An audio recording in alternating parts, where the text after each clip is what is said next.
बिस्मिल्लाहिर्रहमानिर्रहीम। अस्सलाम वालेकुम नाज़रीन, आप देख रहे हैं मेरा यूट्यूब चैनल एस्ट्रोलॉजर मौसम खान और मैं हूं मौसम खान।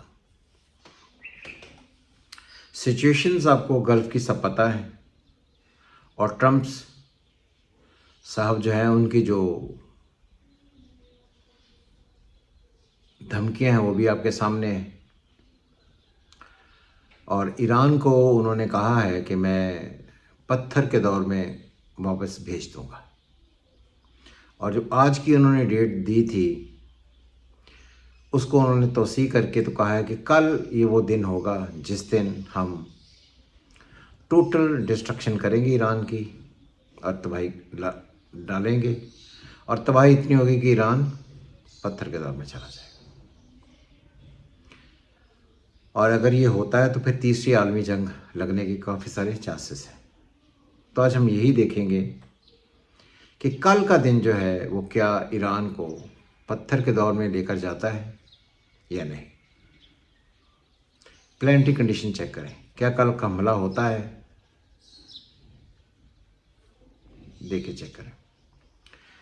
प्लानिटरी कंडीशन कल की, sun in Aries, Saturn in Aries, moon in Capricorn, Rahu, Mercury and Mars in Pisces,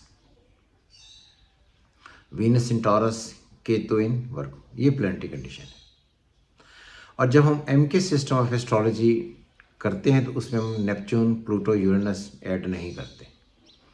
मैंने अपनी ज़िंदगी में आज तक कभी भी किसी भी चार्ट में प्लूटो, यूरेनस और नेपच्यून को ऐड कभी नहीं किया और उसके बगैर ही हम रीडिंग निकाल देते हैं, क्योंकि प्लूटो, यूरेनस, नेपच्यून जो है ये नई ईजादात हैं जो पहली ट्रेडिशनल एस्ट्रोलॉजी होती है उसमें ये ऐड नहीं होते थे। बार फिर भी प्लानिटरी कंडीशन आपने चेक की।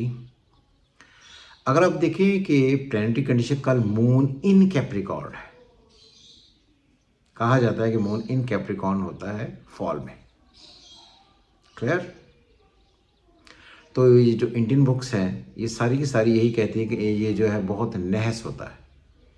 मगर जब आप प्लानिटरी कंडीशन ऐड करते हैं तो उसकी प्लानिटरी कंडीशन क्या है? Moon in Capricorn, Lord Saturn in Aries, Aries को लॉर्ड मार्स इन पाइसेस, जिसको जुपिटर इन कैंसर से ट्राइन, और मून को वीनस की भी ट्राइन।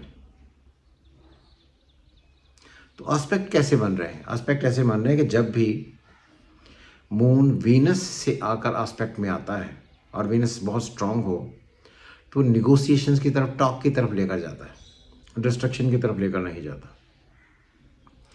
तो मुझे नहीं पता कि अगर आप देखें गौर से आपने तो ईरान ने नफ़ी किया है इस बात को कि वो किसी भी एक जो ईरान की स्ट्रेंथ है उसको अमेरिका के कहने पर या धमकियों पर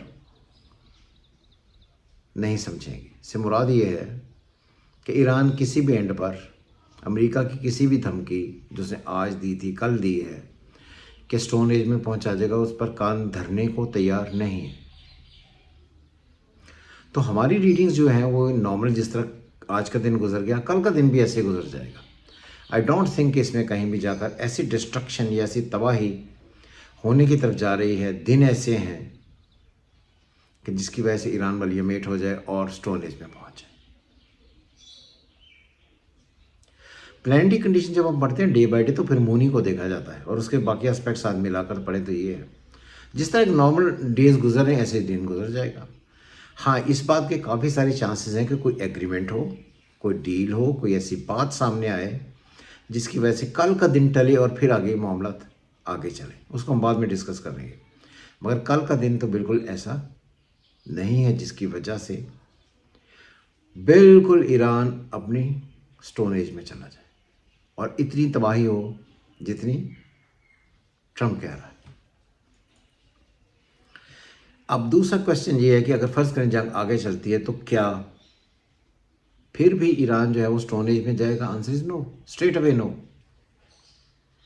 मैंने आपको कहा था कि 21 अप्रैल तक कंडीशन थोड़ी सी फ्लेक्सिबल हो सकती हैं। इसमें चांसेस हैं कि कॉन्फ्लिक्ट जारी रहे, इख्तलाफात हों, छोटे मोटे जो वाक़यात हैं ये हों। लेकिन जिसी तरह 21 अप्रैल गुजरेगी आप देखेंगे कि 17 अप्रैल ऑनवर्ड्स और स्पेशली 21 ऑनवर्ड्स चीज़ें आहिस्ता आहिस्ता नेगोशिएशन और कंप्लीट नेगोशिएशन की तरफ जाएंगी और कोई ना कोई पीस पैक्ट हो जाए, इस तरह के कोई मामला आगे बढ़ेंगे।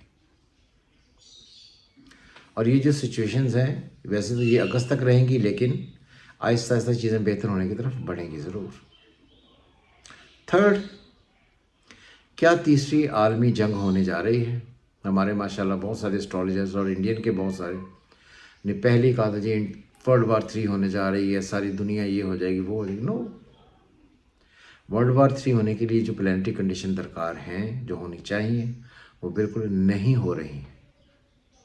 तो इसलिए वर्ल्ड वार 3 होने का कोई चांस नहीं बनता, किसी भी एट पर नहीं बनता। वर्ल्ड वार 3 होती जब कोई, एक तो ये ना कि इस वक्त ईरान, अमेरिका, इसराइल और गल्फ कंट्रीज़ ये आपस में इन कॉन्फ्लिक्ट हैं, और स्पेशली ईरान ही जो है वो अमेरिका के साथ सामने है, इसराइल थोड़ा सा पीछे रह गया है, और ईरान ने भी उन तमाम अड्डों पर ही हमले किए हैं जो गल्फ कंट्रीज़ में अमेरिका के थे। तो इसलिए ये वर्ल्ड वार 3 होने का तो कोई चांस ही नहीं है। इसलिए जो लोग आपको डराते हैं, आपको परेशान करते हैं, मैंने ये कह दिया था अल्लाह का अज़ाब आने वाला है, 4 दिन रह गए हैं, अब देखिए आसमान पर खून ही खून होगा, that is not astrology, that is just only अपनी पब्लिसिटी, अपने नाम पर इस तरह की बातें, होता कुछ भी नहीं। चौथा क्वेश्चन ये है कि आखिर ये पैक्ट है या वॉर है? जिस तरह मैंने पहले आपको कहा कि जिस तरह टाइम आगे बढ़ेगा, ईरान पैक्ट की तरफ और अमेरिका पैक्ट की तरफ भागेगा।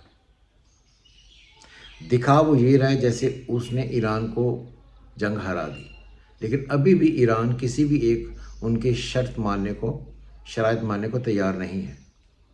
तो इसका मतलब है कि ईरान डिफीट नहीं मांगेगा। मैंने 1-1.5 महीना पहले एक वीडियो बनाई थी जो आप सब ने देखी होगी, विक्टोरियस ईरान विक्टोरियस होगा।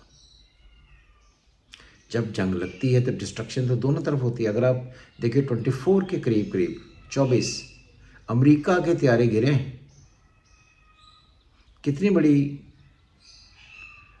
एयरफोर्स का ये तबाह होना है, क्योंकि लोग बहुत सारी चीज़ें बयान नहीं कर पाते, फेवर करते हैं अमेरिका की, तो इसलिए ईरान की, इसराइल की खबरें आती हैं, लेकिन जो अमेरिका के 24 जेट्स गिरे हैं उनका जिक्र नहीं होता। क्या बना था वो जो अपना शिप लेकर आए थे, डिस्ट्रॉय हुआ। तो दैट इज़ एक इतनी बड़ी दुनिया की ह्यूज पावर, जिसे वो खुद कहते हैं कि हम सुपर पावर हैं, दुनिया की सुपर पावर, उसे इतना बड़ा डेंट डालना ये किसी भी एक ऐसी कौम का काम नहीं है जो बिल्कुल नाकारा हो। एक ऐसी कौम का काम है जो अपने ज़ोरे बाजू पर यकीन रखती हो, और वही ज़ोरे बाजू अब सब देखेंगे। इंशाअल्लाह ताला फतह ईरान की होगी। सो जुड़े रहें हमारे चैनल के साथ, देखते रहें सच्ची खबरें थ्रू एस्ट्रोलॉजी। ये कोई फेक या कोई न्यूज़ वाली खबरें नहीं हैं। आप हमें कमेंट अपने भेज सकते हैं। हम सिर्फ वही बताते हैं जो एक चार्ट में लिखा होता है। हम तकदीरें तब्दील करने का, पत्थर पहनाने का, लोगों की रातों रात लॉटरियाँ निकालने का, उन्हें बहुत अमीर करने का, सपने दिखाने का कोई काम नहीं करते। यहाँ पर हमारा लोगो है, वी रीड द डेस्टिनी। सो हमेशा की तरह खुश रहें, हमारे साथ जुड़े रहें। खुदा हाफिज़। पाकिस्तान जिंदाबाद।